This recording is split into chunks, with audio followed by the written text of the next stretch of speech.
자, 안녕하세요. 오늘은 지난번 시간에 얘기했던 대로 알고리즘이란 것을 배워보겠습니다.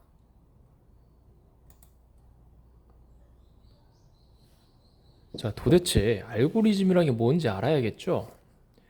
일단 알고리즘이란 것은 사전에 나와 있는 것, 바로는 컴퓨터의 기계겠죠? 어떤 문제 해결을 위해 입력된 자료를 토대로 해서 원하는 출력과 결과는 비슷한 의미로 생각하면 됩니다. 출력을 유도하여 내는 규칙의 집합, 여러 단계의 유한 집합으로, 여기서 유한이란 뜻은 한계가 있다, 무한하지 않다 란 뜻이에요. 유한하다, 한계가 있다. 유한 집합으로 구성되는데 각 단계는 하나 또는 그 이상의 연산을 필요로 한다. 자, 뭔 말인지 모르겠죠? 되게 어려운 단어가 줄줄이 나오고 이것 자체가 굉장히 익숙치 않은 사람을 제외하고는 굉장히 어려운 말들이어가지고 솔직히 여기 나와 있는 사진처럼 이게 뭔 말인지 모르겠습니다. 선생님들 이 사전적 의미로는 솔직히 뭔 말인지 잘 모르겠어요. 그래서 알고리즘을 여러분들이 쉽게 이해할 수 있게 조금 설명을 하고자 합니다. 자, 알고리즘은요, 쉽게 말하면 문제를 해결하는 과정이에요. 절차, 문제 해결 절차 또는 문제 해결만이라고 생각하지 말고 목표를 달성하는 과정, 목표를 달성하는 절차. 이렇게 생각하면 이해가 쉽습니다. 내가 산을 올라가고 싶어요. 근데 산을 올라가는 등산길에는 굉장히 여러 가지 길이 있습니다. 길지만 조금 편안한 길이 있고, 힘들지만 좀 어려운 길도 있고, 아니면 중간중간에 이제 갈림길이 있어가지고, 이렇게 갈 수도 있고, 저렇게 갈 수도 있고, 이렇게 돌아갈 수도 있고, 굉장히 여러 가지 방법이 있죠. 쉽게 말하면, 알고리즘은 이러한 과정, 어떤 알고리즘을 택하냐, 이렇게 생각하면 이해가 편하겠죠. 이 등산, 요 산을 오르는데, 이 1번 알고리즘으로 갈래. 2번 알고리즘을 택해서 할래. 3번 알고리즘을 택할래. 그러니까 방법, 과정, 어떤 절차를 생각하면 물론 완전 똑같은 뜻은 아니지만 이해하는 데 지장이 없을 것 같습니다.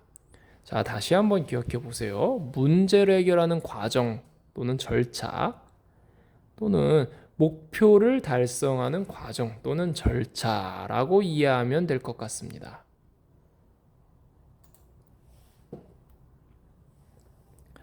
자, 알고리즘의 뜻만 안다고 해서 우리가 이해했다고 보기는 어렵습니다. 그래서 요리 중에 가장 쉬운 요리에 속하죠. 라면을 끓이는 이제 초등학교 한 4학년, 3학년쯤 됐으면 라면을 한 번 정도는 끓여보지 않았을까 싶은데 하여튼 라면 끓이는 과정 여기서 또 과정이란 말이 나오죠. 절차, 방법, 라면 끓이는 알고리즘. 네. 이렇게 예시 자료를 통해 한번 이해해 봅시다. 자, 선생님이 한 가지 간단하게 그냥 익숙하게 준비해 봤어요. 순서대로 되어 있죠? 1번 물을 끓인다. 2번 건더기 수프를 넣는다. 3번 분말 수프를 넣는다. 4번 면을 넣는다. 5번 맛있게 먹는다. 언뜻 보면 특별한 문제가 없어 보입니다. 근데 요거대로 하면은 요 알고리즘대로 명령어를 실행시키면 무슨 문제가 발생할까요? 자, 하나씩 봅시다. 자, 물을 끓인다. 1번 과정. 일단 언제까지 끓여라 이런 말이 없어요. 그냥 주장창 끓이는 겁니다. 벌써부터 문제가 하나 발생하죠. 심지어 물의 양이 정해져 있지 않아요. 500ml인지 1리터인지 3리터인지 50ml인지 없습니다. 그냥 물을 끓인다밖에 없어요. 이런 식으로 이제 컴퓨터에 명령어 집어넣으면 오류 발생합니다. 그럼 두 번째 건더기 스프를 넣는다. 분말 스프를 넣는다. 면을 넣는다. 일종의 세 개가 연달아 이렇게 진행되고 있는데 연속적으로 진행이 되고 있는데 중요한 건 언제 넣느냐가 없어요. 건더기 숲으로 언제 넣는다가 있어야 그 다음 분말 스프 면이 이렇게 순서대로 들어갈 텐데 순서는 있지만 시점 언제 넣는다가 없습니다. 그러면은 이 상태로 명령하면 기본적으로 물을 지 맘대로 끓이는 데다가 스프를 지 맘대로 넣어요. 기본적으로 난수가 지금 랜덤 수가 없기 때문에 그냥 오류만 발생하는 겁니다. 그리고 5번 맛있게 먹는다. 그러니까 먹는다죠. 이미 1, 2, 3, 4에서 오류가 발생해가지고 물은 이미 끓고 있고 물의 양도 자기 마음대로고 이미 면을 넣은 후 근데 중요한 건 넣은 후 언제 그냥 면 스프 다 넣고 나서 중간 시점에 대한 명령어가 없기 때문에 면 넣자마자 익지도 않는데 먹는 거예요. 연속적이니까 물을 끓인다 넣는다 먹는다니까 익지도 않았어요. 그냥 먹는 거예요. 이 명령어대로 하면은 아무것도 할 수가 없죠. 그냥 시작부터 오류가 발생하면서 이 알고리즘은 실패합니다. 우리는 물론 사람이기 때문에 이렇게만 알려줘도 자기 나름대로 요 정도야? 이렇게 이제 요 정도 시점? 해가지고 하지만 컴퓨터는 명령한 대로만 한단 말이에요. 그래서 오류가 발생합니다. 자, 이걸 어떻게 바꾸면 될까요? 자, 이제 하나씩 수정해볼 때 그 전에 다시 한번 강조하지만 이토록 우리 생활에서 이렇게 단순한 라면 끓이기 같은 알고리즘도 깊이 살펴보지 않으면 오류가 발생합니다. 물론 우린 사람이기 때문에 사소한 오류쯤이야 우리가 갖고 있는 상식과 경험 선에서 이것을 복구해내지만 또는 교정하지만 컴퓨터는 알고리즘에 입력된 대로 움직이기 때문에 오류가 발생하면 복구가 디버그를 하지 않는 이상 안 되죠. 자, 알고리즘 지금 우리가 이런 오류가 발생하는 이런 상황을 변수, if문, 만약 변수가 여기서 등장한다면 어떤 식으로 바꿀 수 있을까요?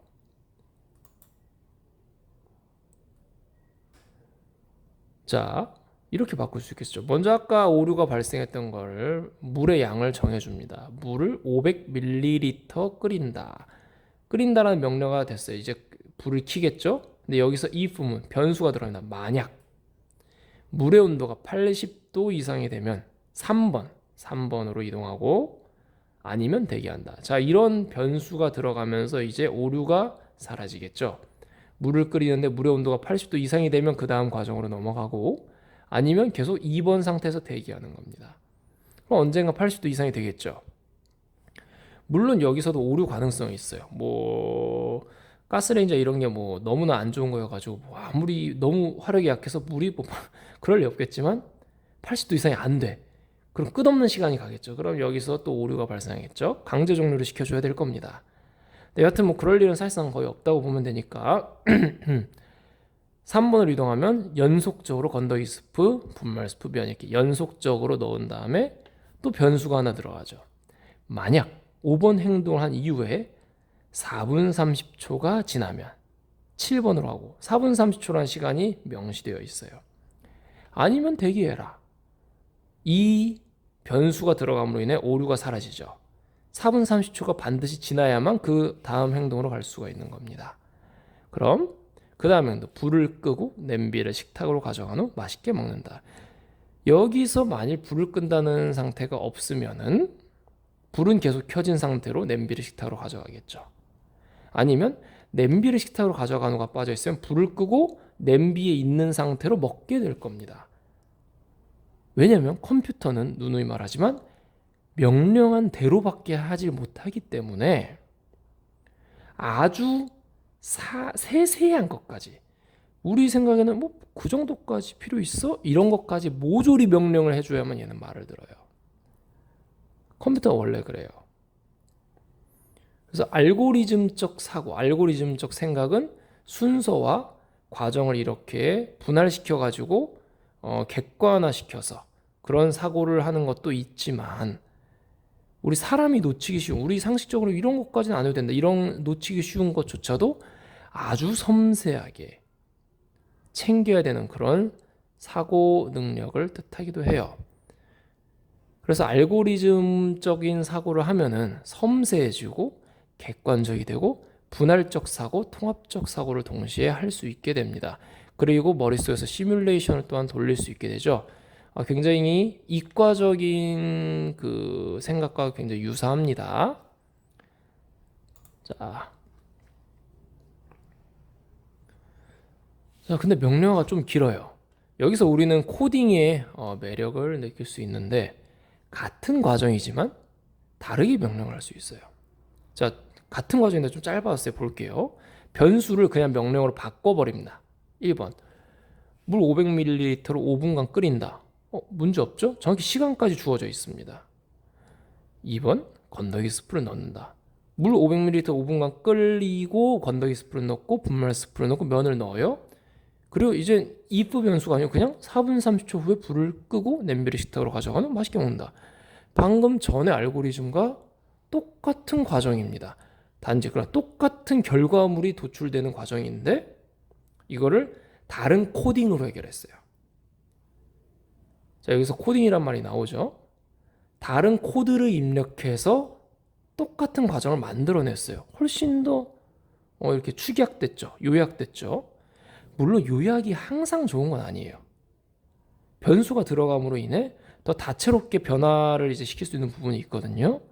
근데 일단 이렇게 코딩을 단순화시켜 줄수록 최적화가 잘 돼가지고 컴퓨터나 기기에 부담이 덜 되고 그리고 연산 과정이 효율적으로 바뀐다는 장점이 있죠. 이걸 더 줄일 수도 있습니다. 자, 물 500ml를 5분간 끓입니다. 건더기 스프와 엔드문이 사용됐죠. 건더기 스프와 분말 스프와 면을 동시에 넣습니다. 이번 순차적으로 넣는 게 아니라 동시에 넣는 거예요. 4분 30초 불을 끄고 냄비를 식탁으로 가져간 후 맛있게 먹는다. 약간 달라지만 사실상 거의 동일한 과정이죠. 그렇죠? 이거를 더 줄였어요. 3개의 명령문만 입력했습니다.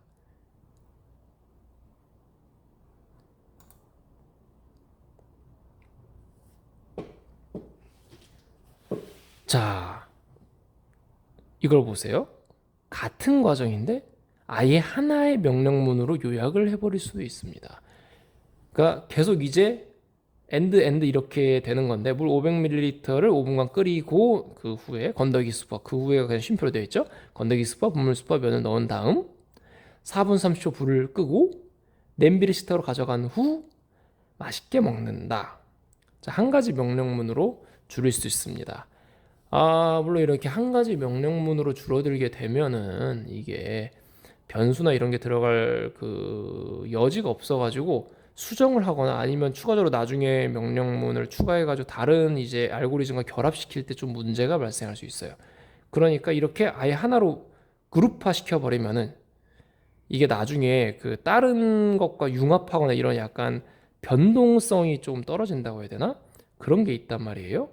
대신 아까도 말했다시피 확실히 최적화가 잘 되기 때문에 연산이 효율적이 되고 굉장히 기계 입장에서는 부담이 덜 되겠죠.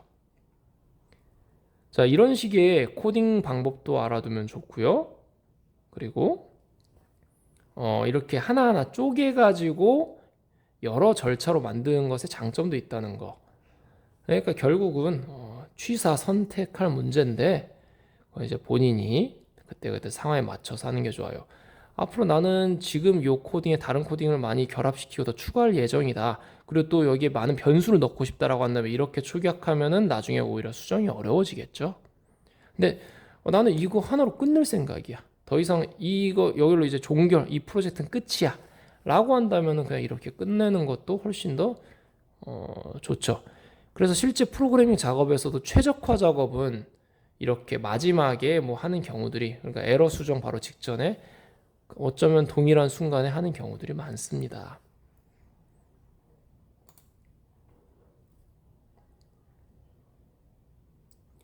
자, 이렇게 코딩을 요약하는, 코딩을 바꾸는 예를 하나 또 들어볼게요.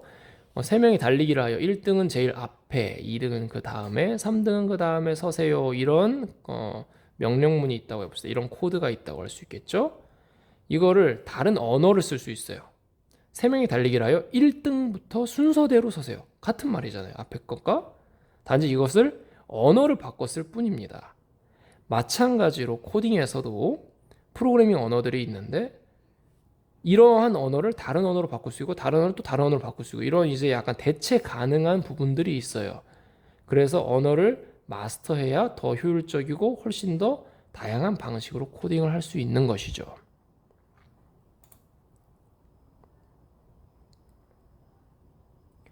자, 알고리즘을 잘 배웠죠. 그러면은 예시 자료까지 다 잘 들었으니까 이제 한번 직접 학습해 보는 게 필요하겠죠. 이거는 이제 과제로 이제 나가면 좋을 텐데, A4 용지 한쪽, 양쪽 다 써도 상관없습니다. A4 용지 한쪽 정도에 우리 이제 어린 학생들이 롯데월드나 이런 놀이동산 가는 걸 솔직히 좋아합니다. 재밌어요. 근데 항상 이런 생각이 있죠. 10시에 보통 오픈을 하는데 어떻게 하면 내가 좋아하는 놀이기구를 가장 효율적인 이동 동선과 그리고 식사 시간까지 고려해가지고 어떻게 하면 나는 가장 만족한 롯데월드는 예를 든 거고요. 놀이동산에서의 시간을 보낼 수 있을까?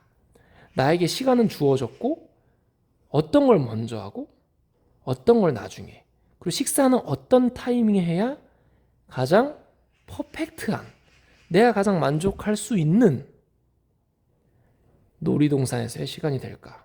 자, 이런 고민 많이들 합니다.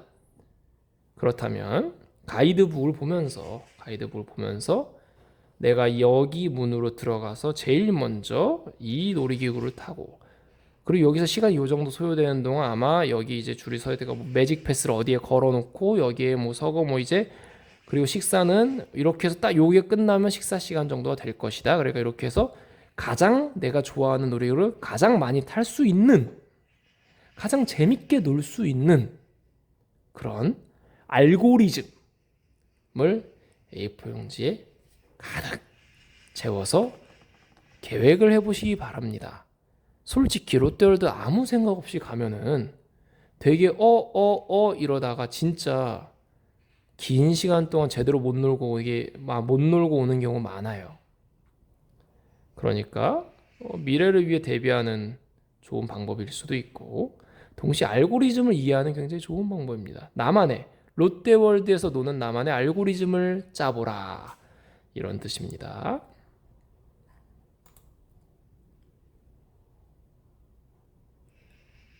자, 오늘 알고리즘의 뜻에 대해 알아봤고요. 알고리즘을 예시 자료들을 들어가며 좀 더 깊게 이해해봤고 그리고 마지막으로 롯데월드에서의 나만의 알고리즘 그러니까 놀이기구 타는 나만의 알고리즘을 만드는 학습 활동을 제시하였습니다. 자, 다음 시간에는 이제 사실상 실습 시간이 언플러그드 활동이라는 것을 해볼 텐데 미리 좀 얘기하면은 언과 플러그드가 다르다고 생각하면 돼요. 그러니까 플러그 꽂힌 이게 전산 이런 통신 이렇게 기계적 우리가 이제 이 기계상에서 컴퓨터상에서 할 수 있는 플러그드 활동이 아닌 그런 컴퓨터상에서 하지 않는 우리가 일상 아날로그 생활에서 할 수 있는 알고리즘을 익히는 그런 이제 활동을 다음 시간에 해보도록 하겠습니다.